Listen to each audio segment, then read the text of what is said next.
El tema de la libertad de prensa es un tema, libertad de prensa y de expresión, es un tema que está consignado en todas las constituciones del mundo democrático, claro, como uno de los derechos inalienables del hombre. Expresarse. Y el ejercicio de la prensa es un ejercicio de esa expresión. Gobiernos como el de Nicaragua, como el de Cuba, como el de China, como el de Rusia, uno tiene que esperar, va a poner algunos ejemplos que no pueden disponer de una libertad de expresión. Sin embargo, en República Dominicana actualmente hay un proyecto de ley que ya se terminó el estudio del anteproyecto que le presentó el Poder Ejecutivo y nombró una comisión especial para redactar un proyecto final de modernización de la ley de libertad de prensa y de expresión en República Dominicana. A propósito, en esta semana, La Voz de los Estados Unidos de América, VOA, en su programa Foro Interamericano, habla del tema, aborda el tema, bajo el título, ¿dónde está? El VOA, aquí está, Libertad de prensa amenazada. Y lo enmarca sobre 67 periodistas que fueron asesinados a lo largo del año pasado en diferentes situaciones, pero en gran dimensión en América Latina, llevándose México la bandera de estas agresiones contra la prensa. México y Nicaragua, sobre la prensa. Jaime Moreno, periodista de La Voz de los Estados Unidos de América, sustituyendo a Gonzalo Abarca, quien es que maneja y presenta este programa Foro Interamericano, nos habla esta semana sobre libertad de prensa amenazada. Y lo comparto con ustedes a continuación.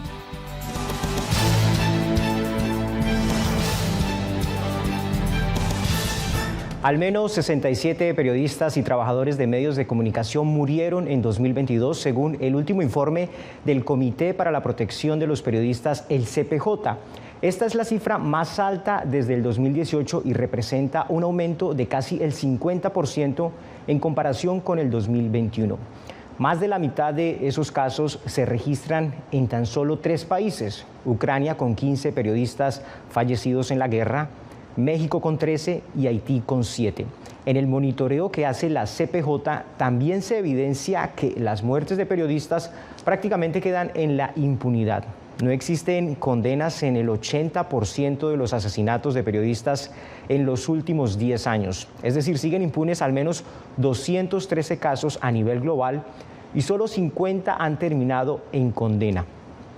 Para analizar el tema de la violencia contra los comunicadores, nos acompaña Jan Albert Hudson, él es representante de la CPJ en México, Luis Manuel Botello, vicepresidente del Centro Internacional para los Periodistas. También nos acompaña Miguel Mendoza, él es periodista deportivo, uno de los exprisioneros políticos recientemente liberados por el gobierno de Nicaragua. A todos ustedes, bienvenidos y muchas gracias por estar aquí con nosotros en Foro de la Voz de América.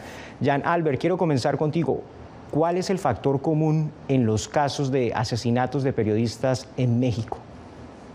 En México, en general, el factor que tienen casi todos esos crímenes en común es que hay un grado de impunidad del prácticamente el 100%. Creo que es importante destacar que en México no solo es, por ejemplo, el crimen organizado, que a menudo es mencionado como el factor principal en los ataques contra la prensa, que en realidad es la fuente de toda la violencia. También estamos hablando de agentes del Estado, por ejemplo, policías municipales, policías estatales, presidentes municipales, etc. Y lo que vemos en México es que el grado de impunidad es tan alto que cualquier persona que quiera atacar a un periodista puede salir con eso, con la idea de que lo más probable es que no le va a pasar absolutamente nada. Entonces eso es algo que se ve en prácticamente todas las regiones del país, independientemente de cuál es la cobertura o de dónde el periodista es activo. Ahora bien, obviamente vemos que el riesgo es más elevado cuando estamos hablando de, por ejemplo, coberturas de la delincuencia organizada, de corrupción o de derechos humanos. Ahí sí vemos que los periodistas corren más riesgo. También vemos que hay un riesgo mucho más notable para periodistas que trabajan para pequeños medios locales, como periódicos pequeños locales fuera de las áreas metropolitanas. Pero la impunidad, que desde siempre ha sido el factor principal, sigue siendo ese factor. Una impunidad, mencionas casi del 100% en México, bastante llamativa esa cifra. Luis Manuel Botello, ¿qué tipo de acoso están sufriendo los periodistas? Sí, muchas gracias por la invitación y a toda tu audiencia por tocar este tema tan importante y que definitivamente está afectando las democracias de toda la región y del mundo. Los periodistas realmente están siendo afectados precisamente, como se mencionó, por la forma en que están cubriendo la información. El periodismo de hoy en día es un poco más riguroso, tiene las herramientas de la tecnología para hacer coberturas basadas en hechos más concretas. El análisis de datos es mucho más relevante, ha revelado la corrupción en muchos de los países.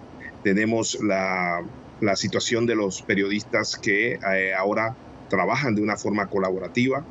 Eso ha hecho que los poderosos en muchos de los países vean una gran amenaza en la labor periodística, que se basa en una información basada en datos, trabaja en colaboración, que antes no lo podía hacer, y eso hace que aquellas personas que tienen cosas que ocultar, mayoritariamente personas ligadas a negocios con el gobierno o funcionarios públicos o partidos políticos que ven amenazada su estabilidad dentro del engranaje político, ven una amenaza directa al trabajo que hacen los periodistas en toda la región. Sí, es decir, las herramientas tecnológicas en cierta manera le han permitido a la prensa recopilar evidencias mucho más contundentes cuando se investigan este tipo de casos. Miguel, quiero preguntarte y primero que todo darte la bienvenida a la libertad. Hace 8 días fuiste, digamos, liberado. Y a ti te metieron a la cárcel por una serie de mensajes de Twitter que no le gustaron al gobierno de Nicaragua. ¿Cómo justificaron una condena de 9 años de prisión por unos mensajes de Twitter?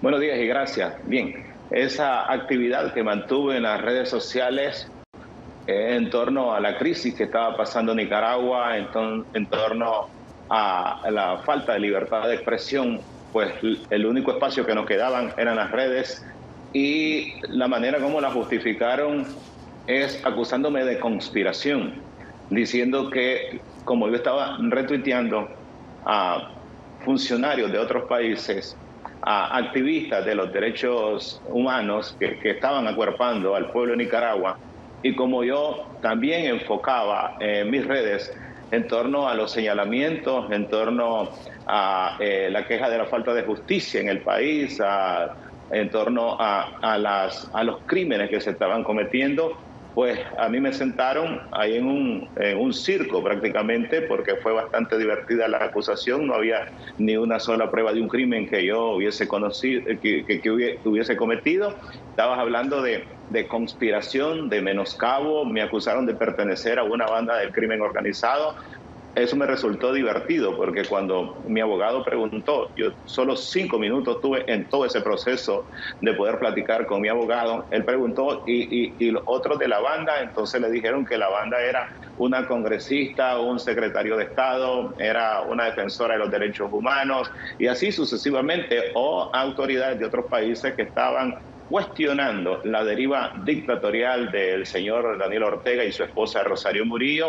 La justificación era precisamente esa. A mí no me acusaron de ciberdelitos, que fue una ley entre un paquete de leyes represivas que el gobierno de Nicaragua había aprobado un par de meses antes que me capturaran el día 21 de junio del 2021. Me acusaron de estos otros delitos, porque yo siempre les dije, me pueden señalar y no van a encontrar una sola noticia falsa que yo haya publicado, porque la prensa, los periodistas no publicamos noticias falsas. El asunto es que la verdad les duele a gobiernos como el de Nicaragua actualmente. Ellos quisieran tener la voz única, que es la voz, sus medios oficiales, por eso ellos han prácticamente bloqueado, derribado cualquier espacio que haya tenido anteriormente el periodismo independiente, el periodismo crítico. A eso es, en base a esto es que me hacen la acusación.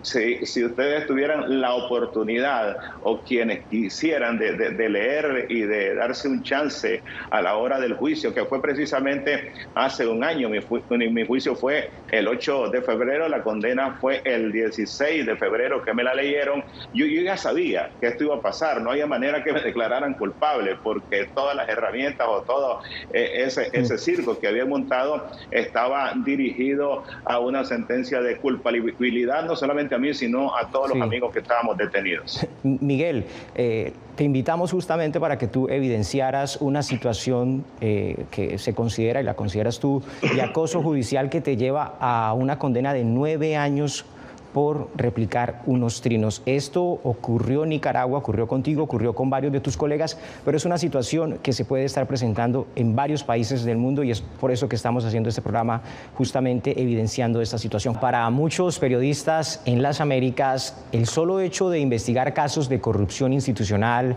medio ambiente y narcotráfico es una sentencia de muerte. Según el Comité para la Protección de los Periodistas, CPJ, el 80% de los asesinatos quedan en la impunidad. Miremos la siguiente gráfica de los países con los mayores niveles de impunidad. En el primer lugar está Somalia, luego Siria, Sudán del Sur, Afganistán, Irak. En el sexto lugar México, luego Filipinas, Birmania y en el noveno lugar Brasil.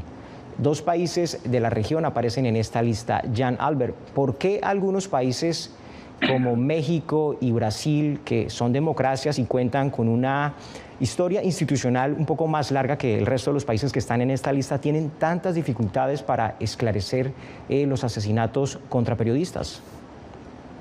Pues yo creo que tiene que ver con una cuestión histórica que se ve no solo en México y Brasil, pero también en muchos otros países en América Latina, que tiene que ver con la falta de respuesta por parte de los gobiernos y las instituciones en torno a lo que es la impunidad.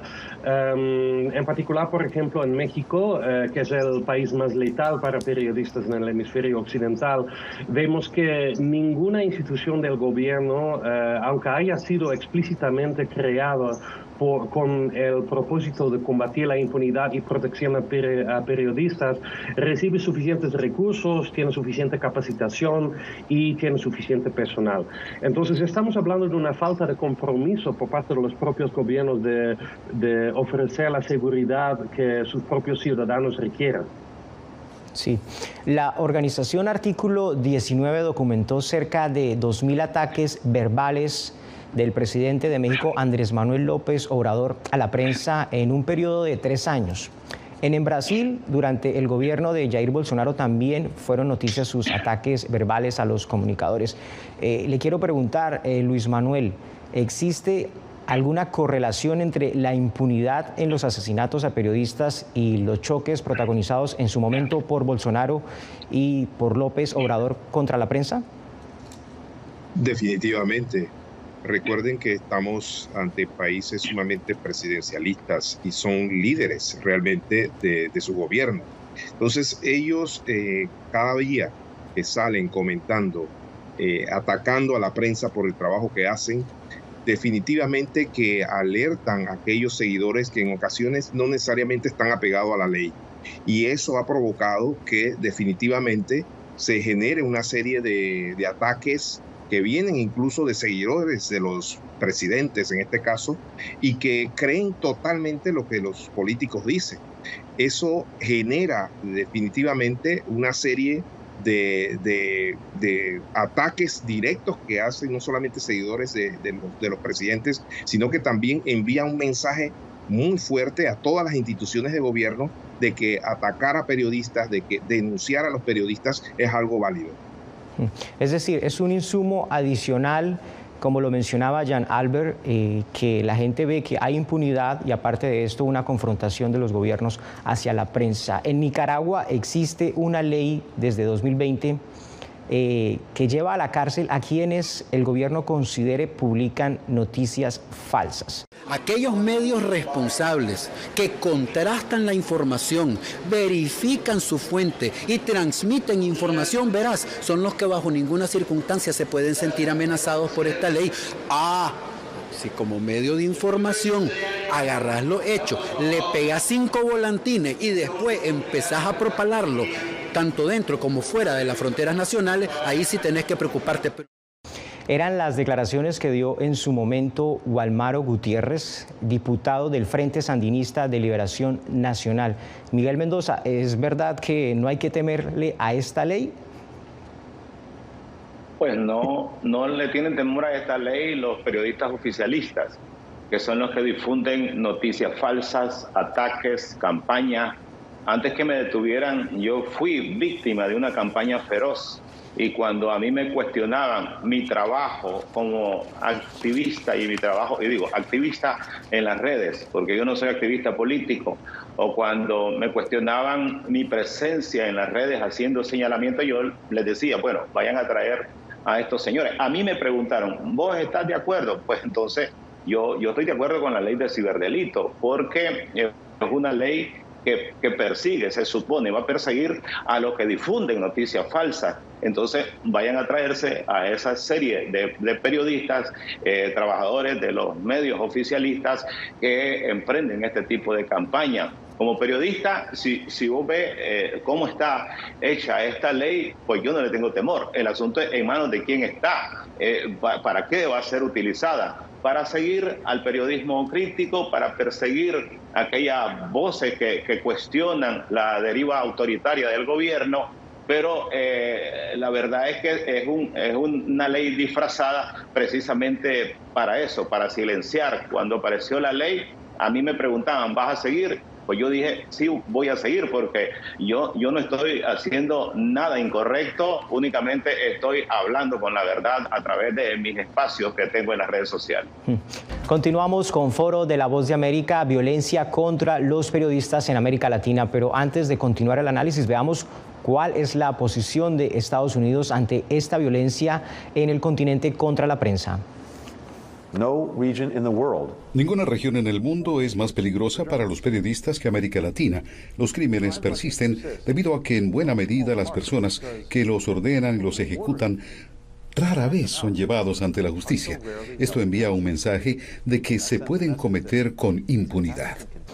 Jan Albert, en el caso de México, del que hemos estado hablando particularmente, le preguntaron hace pocos días al presidente Andrés Manuel López Obrador de cómo avanzaban estas investigaciones sobre el tema de la impunidad, y él decía lo siguiente: la justicia tiene que darse aquí, tenemos nosotros que garantizar que haya justicia y va a haber justicia siempre, y la justicia puede tardar, pero llega. Y cuando hablo de impunidad es porque no permitimos la impunidad de nadie. Nosotros ayudamos y seguiremos haciéndolo. Es lo que dijo textualmente Andrés Manuel López Obrador hace pocos días al ser cuestionado sobre esta impunidad que tú dices es del 100%. En realidad, ¿qué mecanismos ha venido creando el gobierno que tú consideres puedan ser efectivos para resolver el tema de la impunidad, pero también para proteger a los periodistas?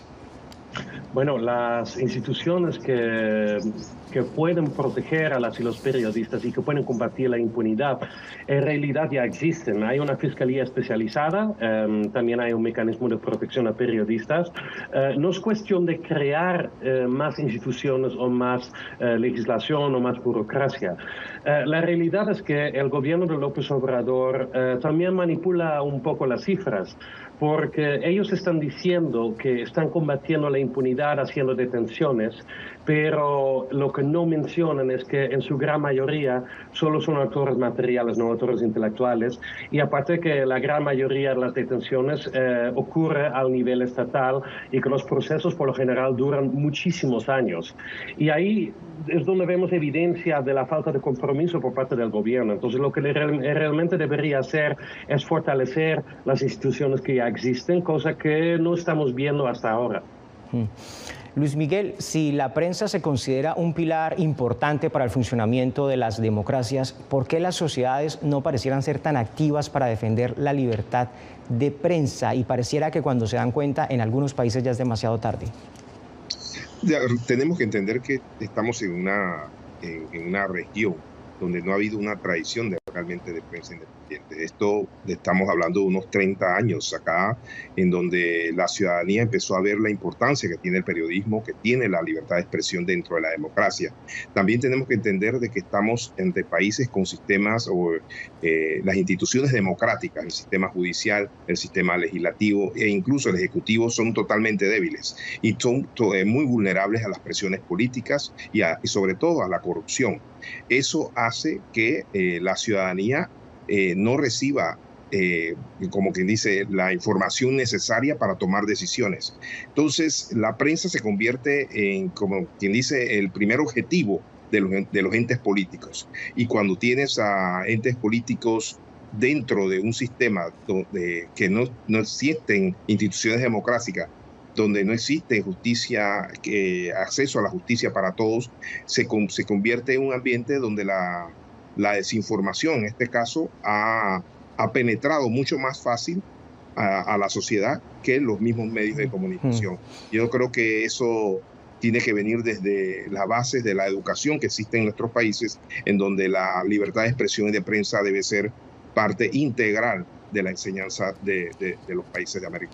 Sí, siempre hay algunas alertas y quiero preguntarle a Miguel Mendoza, ¿cuál fue esa alerta temprana que la sociedad nicaragüense no vio o que no le prestó suficiente atención y que condujo al deterioro de la libertad de prensa, como lo denuncian ustedes y diferentes organizaciones en el mundo? Desde la misma llegada de Ortega al poder en enero del 2007, vino a comprar medios de comunicación, incluso a cerrar medios, a perseguir periodistas, a no dar conferencias, a no rendir informes como un mandatario está obligado a hacerlo ante la población. Y el gobierno lo que hizo fue, con estos medios de los cuales se estaba apoderando con la monstruosa ayuda, llegada venezolana, del dinero venezolano, los periodistas fueron siendo relegados. Los grandes medios de comunicación no tenían la pauta estatal, que es tan importante para la sobrevivencia, y así poco a poco fueron acorralados.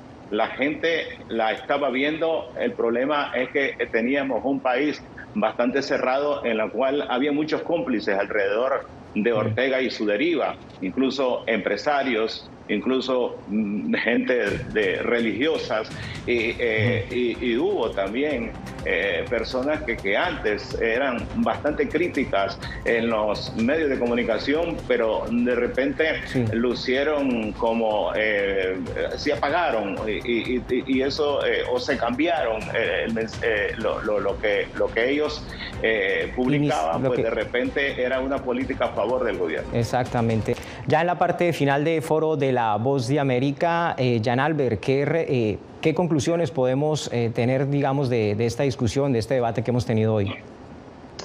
Pues yo creo que estamos viendo en América Latina una crisis de la libertad de prensa, una falta total de los gobiernos como el mexicano, y lo que necesitamos es que los gobiernos diseñan realmente una política pública integral para proteger a los periodistas. Luis Manuel Botello, tus comentarios finales. Sí, no, a mí me parece que tenemos que... es muy difícil esperar que los gobiernos hagan lo que tengan que hacer, destinen los recursos necesarios, fortalezcan la independencia judicial, porque no les conviene. Yo creo que los medios vamos a tener que trabajar más junto a la sociedad civil, junto a las organizaciones internacionales, y que puedan venir un poco a la ayuda cada vez que estas denuncias, estas cosas empiezan a ocurrir en los países, y vamos a tener que documentar mucho más esas amenazas que existen contra la prensa. Miguel Mendoza, tu conclusión sobre esta discusión que acabamos de tener aquí en Foro de La Voz de América. Que viene desde arriba en el gobierno de Ortega y Murillo no ha prevalecido, porque los medios digitales que han aparecido aprovechando el Internet, pues son los que de alguna manera están informando a la gente y tienen una enorme credibilidad. Y agradeciendo a todo el periodismo de mi país y a todo el periodismo mundial, porque estuvo bastante enfocado en mi caso, es una deuda eterna. Y conmigo se demostró que el asunto de la libertad de expresión se trata de hacer prevalecer, y he defendido quien es víctima de un gobierno como el de Nicaragua. Miguel, muchísimas gracias por tus conclusiones. Llegamos así al final de esta edición de Foro de La Voz de Americano.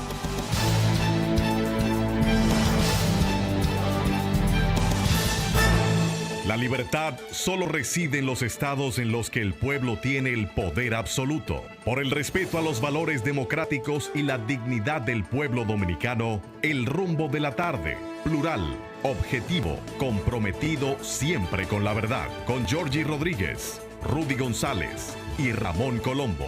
Los poderosos ya están en el aire.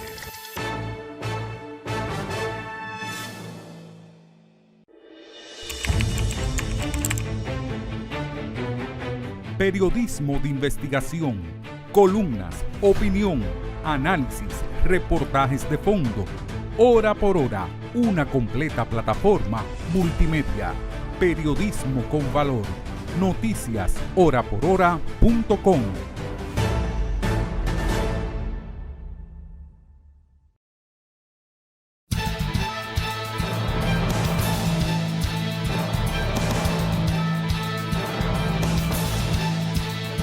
Un abierto conflicto se ha generado entre el ministro de Medio Ambiente, Miguel Seara Hatton, y dirigentes del gubernamental Partido Revolucionario Moderno, PRM, tras el ministro declarar en un programa de televisión que desvinculó unas 600 personas que a su juicio no tenían jefes ni realizaban ningún trabajo. Alfredo Pacheco, presidente de la Cámara de Diputados y dirigente de alto nivel del PRM, respondió en varios mensajes escritos en la red social de Twitter, definiendo a Seara Hatton como un teórico sin una hoja de servicio que merezca respeto. Consideró irresponsables las declaraciones de Seara Hatton. Es que algo hay que tapar: el ruido de la ineficiencia y su falta de gerencia del ministerio. Es que la teoría es una cosa y la práctica muy diferente, señaló. A partir de esta semana, los beneficiarios del programa Supérate recibirán el desembolso de los montos por 106 millones que tenían atrasados supuestamente por algunos ajustes que se realizaban para la modificación del plástico de las tarjetas. Así lo dio a conocer el ministro de la Presidencia, Joel Santos, durante una visita al periódico Listín Diario, donde se refirió al tema, añadiendo que los pagos serán retroactivos y que el gobierno está interesado en buscar una solución definitiva para resolver el retraso. Al menos 6 réplicas menores se registraron en Santiago y Puerto Plata, en la zona cercana a donde esta madrugada ocurrió un sismo de magnitud 5.2 en escala Richter.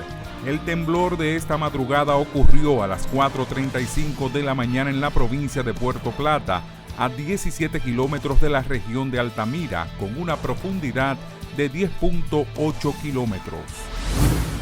La Organización Mundial de Turismo, OMT, celebró su reunión 118 de su Consejo Ejecutivo en Punta Cana, en el este de República Dominicana, en presencia de una veintena de ministros del sector y con la atención puesta en la importancia de la sostenibilidad y el turismo del futuro.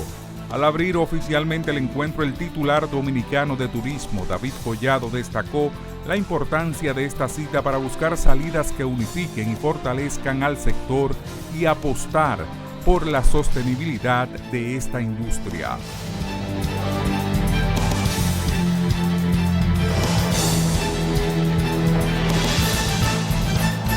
El mundo de las internacionales nos lo presenta Pedro Vargas desde la redacción central de Oye País.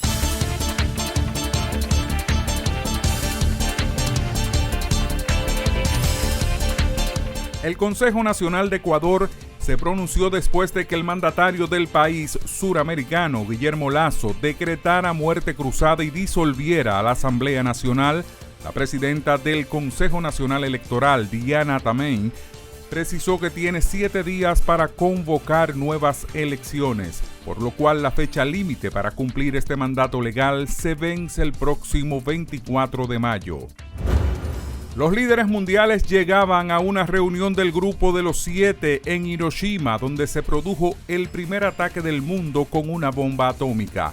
se esperaba que la guerra de Rusia en Ucrania fuera un tema importante de conversación. El primer ministro de Japón, Fumio Kishida, inició los contactos diplomáticos en una reunión con el presidente de Estados Unidos, Joe Biden, que llegó a una base militar cercana. Más tarde tenía previsto entrevistarse con el primer ministro británico Rishi Sunak antes de que comenzara la cumbre de este viernes. Israel desplegó más de 2.000 policías con motivo de una marcha de nacionalistas judíos que ondearán sus banderas por la principal arteria palestina de la ciudad vieja de Jerusalén. Un acto polémico que coincide con un momento de gran tensión en la zona. Las autoridades indicaron la medida busca asegurar que el acto transcurra sin violencia.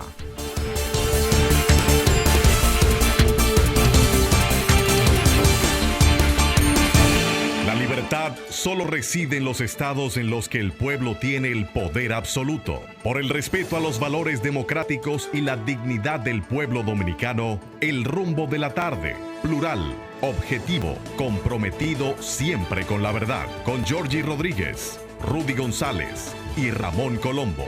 Los poderosos ya están en el aire.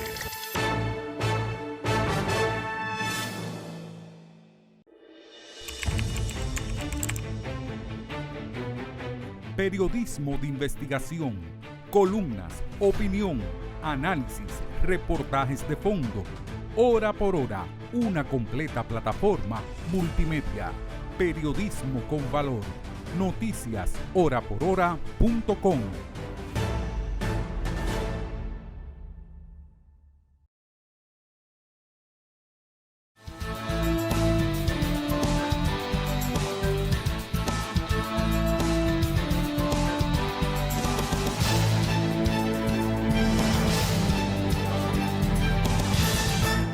Pesca ilegal. Parece una cosa como que salen a pescar y hacen alguna gente que están en aguas territoriales de otra nación, que no se debe.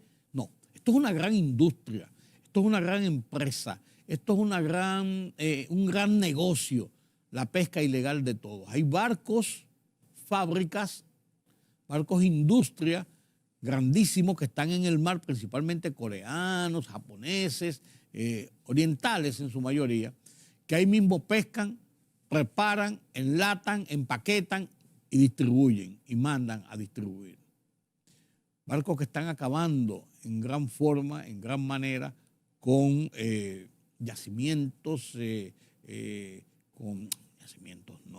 con zonas pesqueras, generando serios problemas de desequilibrio en ese mundo de equilibrio del mar.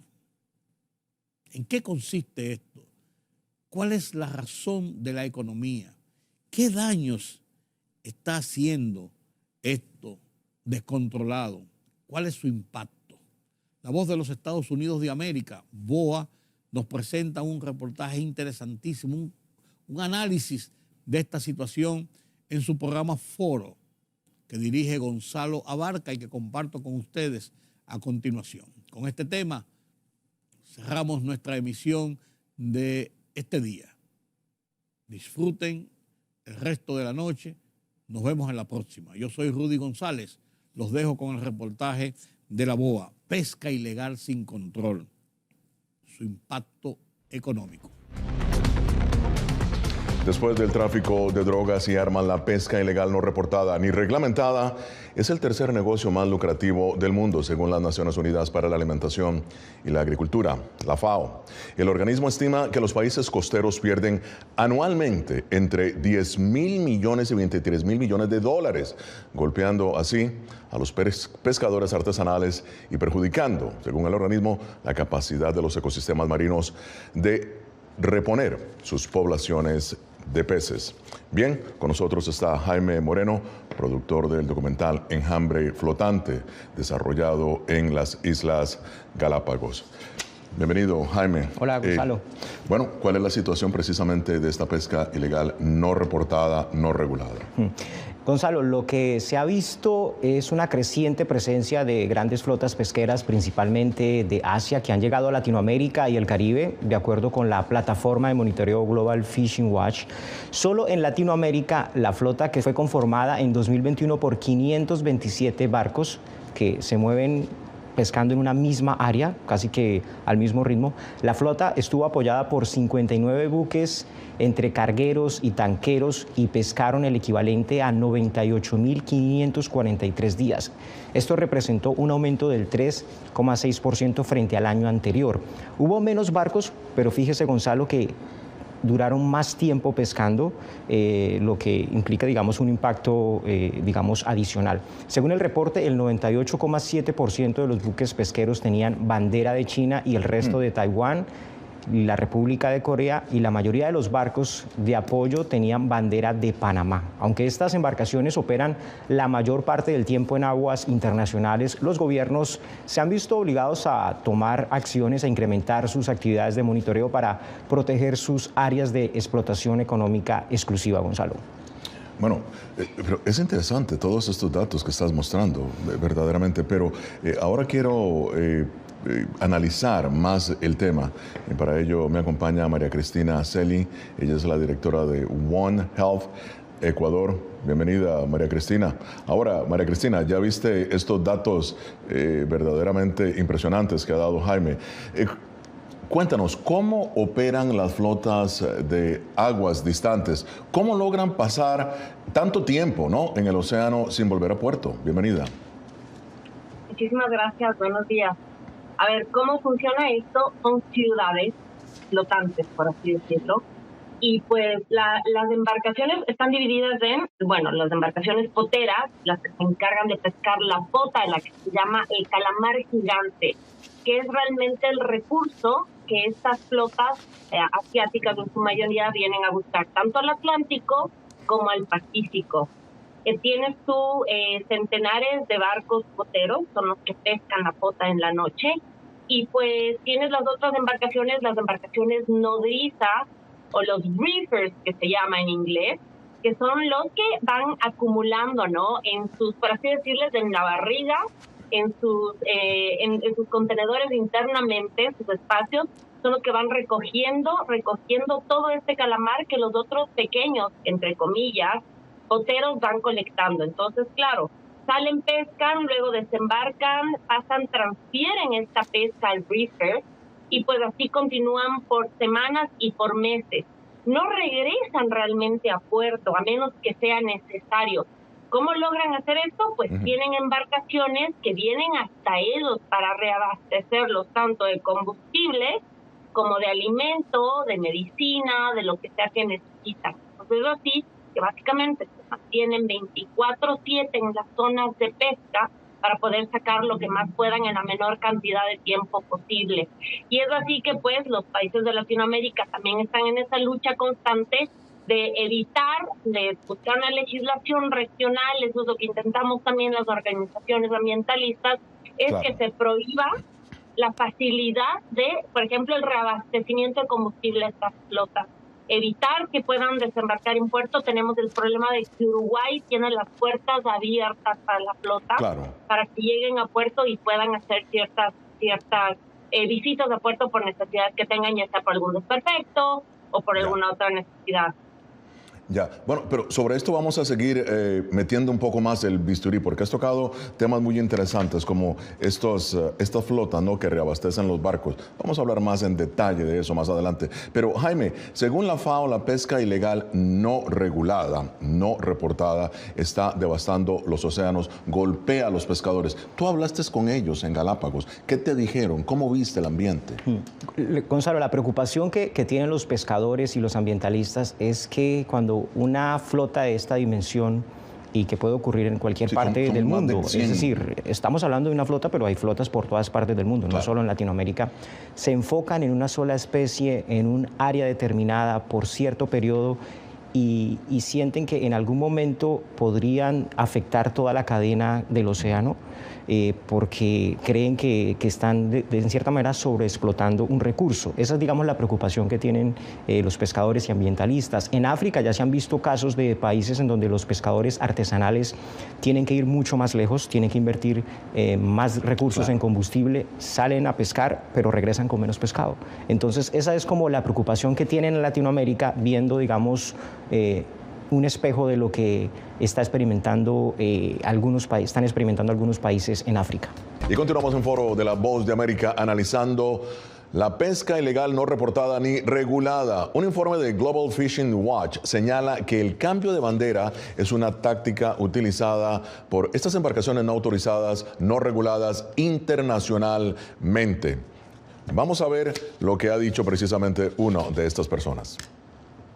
El seguimiento de los barcos es un desafío cuando cambian de identidad.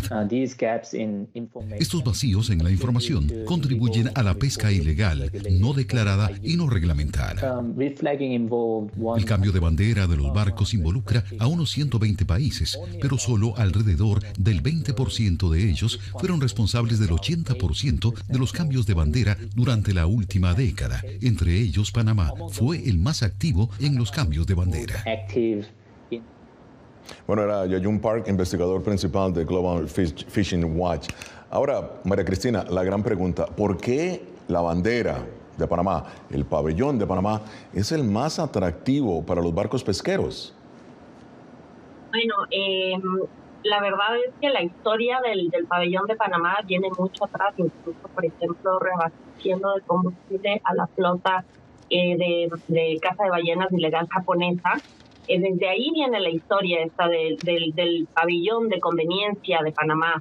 Y bueno, ahora toma mucho más importancia porque justamente el pabellón más codiciado, por así decirlo, por estas flotas a nivel de Latinoamérica, en su gran mayoría, es una legislación bastante laxa, con una deficiencia muy grande en tema de fiscalizaciones de estas embarcaciones que adquieren el pabellón, y pues esto da paso a que tengas embarcaciones, por ejemplo, que tanto en el 2018 como 2019 hubo 2 embarcaciones que fueron capturadas por tener tráfico de fauna y la otra por realizar pesca ilegal en áreas marinas protegidas.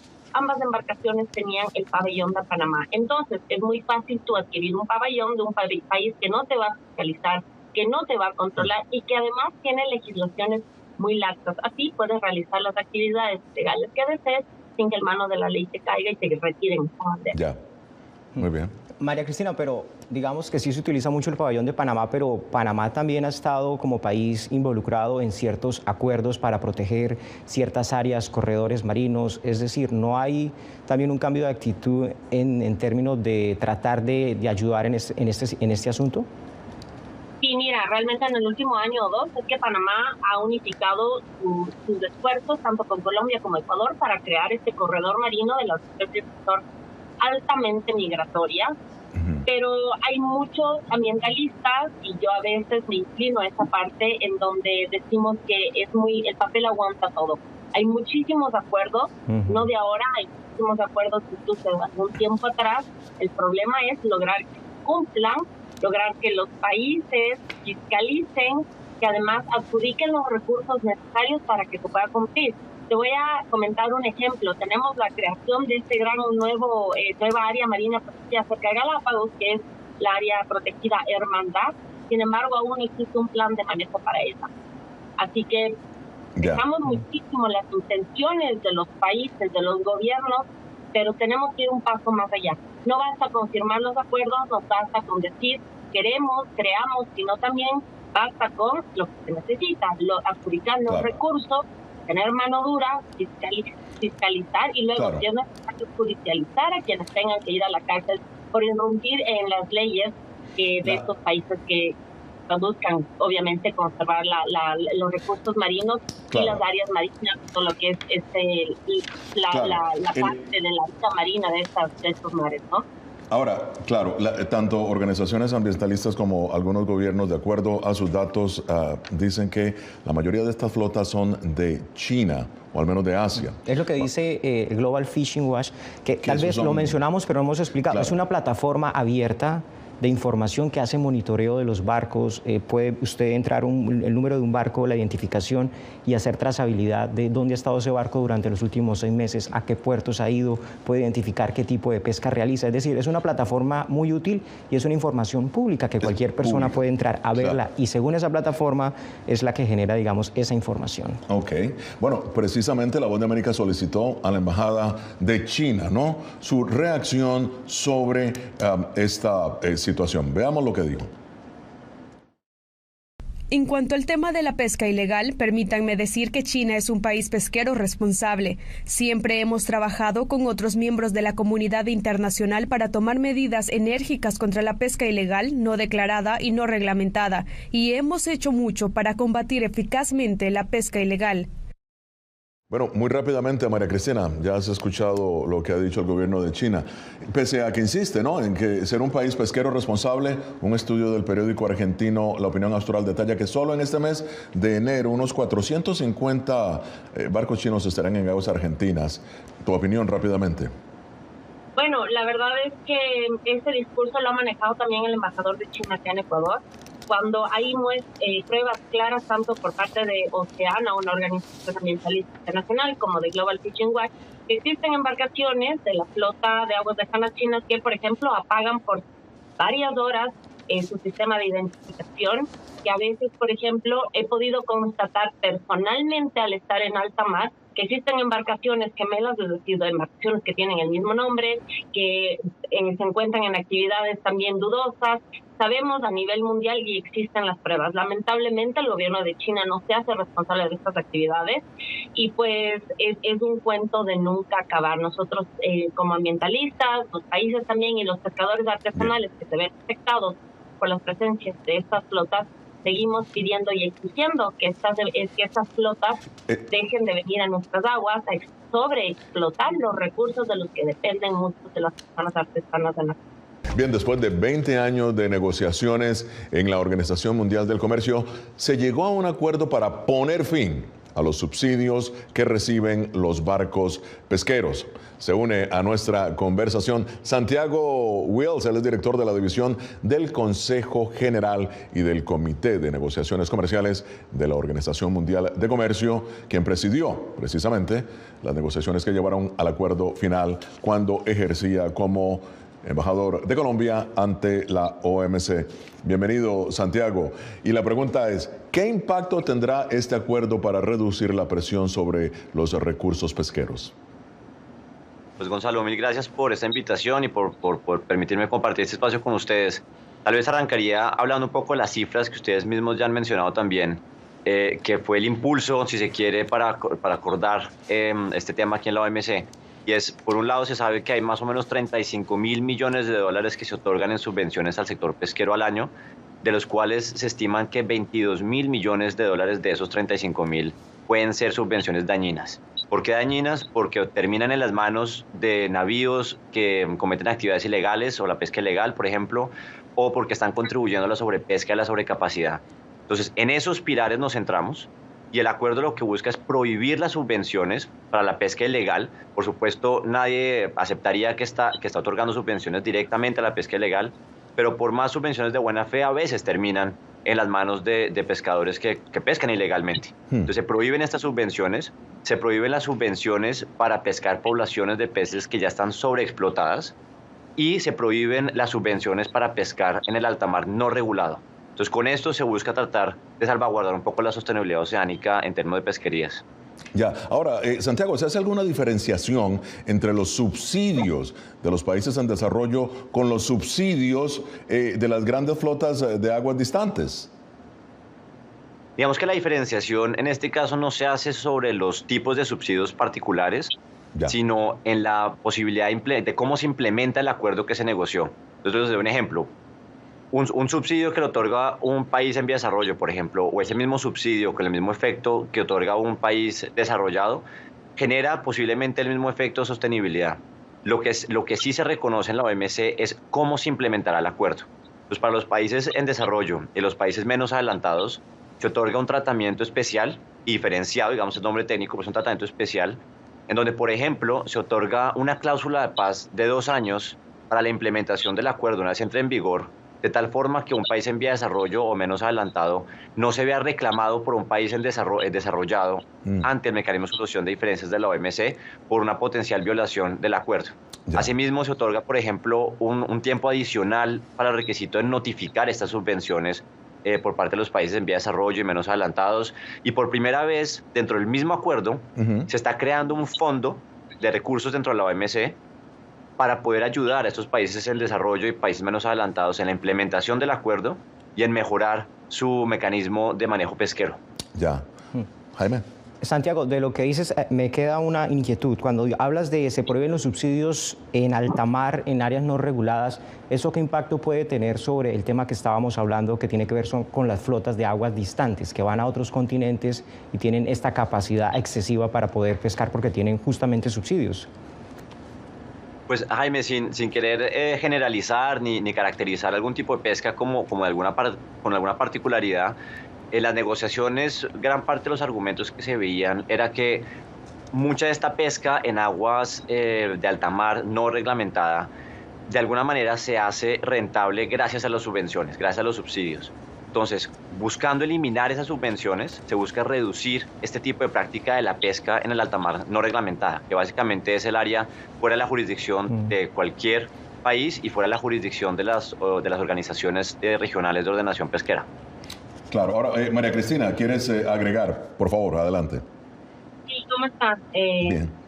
Bueno, lo que yo quería comentar es que lamentablemente el gobierno de China se respalda justamente a que sí se encuentra regulada esta pesca de calamar gigante en esta zona, sobre todo el Pacífico, por la Europa del Pacífico Sur.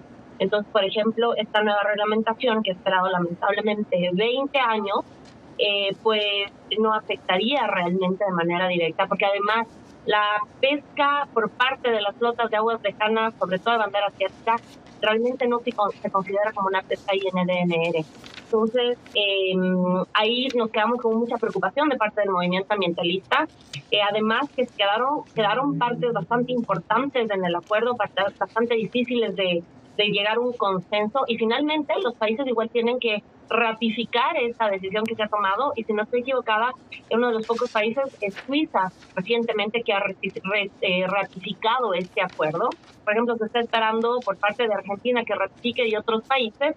Y esa es la otra preocupación que ronda en el ambiente conservacionista, sobre todo de conservación marina, porque sabemos que, dicho el hecho, falta mucho. Sí, pero también, lo dice María Cristina, falta mucho, pero yo también tengo una inquietud. Esto es una negociación de 20 años, es decir, 20 años negociando. Santiago, 20 años negociando, ¿no? Al final, ¿qué fue lo que pudo destrabar este asunto? Pues Jaime, la verdad yo creo que en los últimos, diría tal vez 3 años, cambió mucho la mentalidad de los negociadores en la OMC. Yo creo que logramos que los negociadores pasaran de considerar este asunto de subvenciones, de subsidios, desde un punto de vista meramente económico, de distorsión económica, distorsión de los precios internacionales, de la afectación de los mercados domésticos e internacionales, cambió, digamos, el chip a un criterio de sostenibilidad. Y por más entonces de que los miembros de la OMC tenían incluso sus intereses, sus posiciones fuertes en cada uno de los temas, en el fondo había un propósito mismo, que era cumplir con ese objetivo de desarrollo sostenible 14.6, que está basado en un criterio de sostenibilidad, proteger las pesquerías del mundo y proteger a las comunidades vulnerables que dependen de la pesca y de los recursos pesqueros. Bien, y en la parte final de foro, vamos a la parte de las conclusiones, pero voy a empezar contigo, Santiago. ¿Qué viene ahora para la OMC respecto a las subvenciones pesqueras, no? Se está trabajando en acuerdos adicionales. Adelante. Gracias, Gonzalo. Pues efectivamente, con la adopción del acuerdo en junio del año pasado, en la 12ª conferencia ministerial, se abrieron 2 caminos de trabajo en la OMC. Uno, como decía muy bien María Cristina antes, en la ratificación del acuerdo, es decir, cada uno de los países firmantes tendrá que desarrollar sus procedimientos internos para ratificar el acuerdo y que este se convierta en un acuerdo que se pueda implementar y se vuelva ejecutable. Y un segundo camino que es profundizar en algunas de las disciplinas que se negociaron, con un particular énfasis en los temas de sobrepesca y sobrecapacidad, y como les hablaba, en el trato especial y diferenciado para los países menos adelantados y los países en vía de desarrollo. Ya, ahora muy bien, María Cristina, conclusiones, se nos acaba el tiempo, adelante. Bueno, pues sí, esperar que parezca justamente lo que acabas de mencionar, que no nos tomen otros 20 años para lograr otro acuerdo, el acuerdo ya para finalmente lograr cubrir todo el tipo de subvenciones que afectan, que son los de la sobreexplotación y la sobrecapacidad, y que los países además ratifiquen y que tengan los recursos para poder fiscalizar y para poder hacer cumplir este acuerdo. Bien, ¿y Jaime?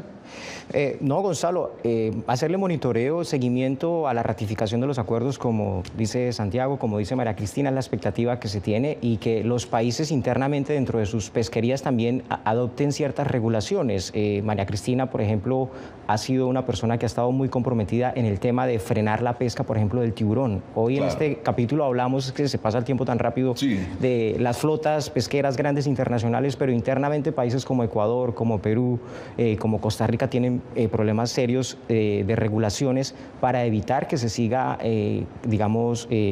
atacando a una especie de manera dirigida, pero que, se siguen aumentando las exportaciones de aletas de tiburón en la región, algo que es incomprensible o al menos contradictorio respecto a los compromisos que estos mismos países han adoptado. Claro, a pesar de las regulaciones que hay del tiburón, ¿no? Pero sí, María Cristina estuvo en uno de estos sitios, ¿no? Sí, lamentablemente, mira, lo que pasa es que muchos de los países prohíben la pesca dirigida a tiburón, pero luego tienes la pesca dirigida a tiburón enmascarada como incidental o bycatch. Entonces lo que hacen las embarcaciones es que salen por semanas y meses cerca de Galápagos y luego regresan, desembarcan tiburones, tiburones, bueno, el bycatch. Bueno, se nos ha acabado el tiempo. Muchísimas gracias a María Cristina Celi, a Santiago Wills, a Jaime Moreno. Llegamos al final de esta edición de Foro. Nos vemos la próxima semana. Desde Washington, les habló Gonzalo.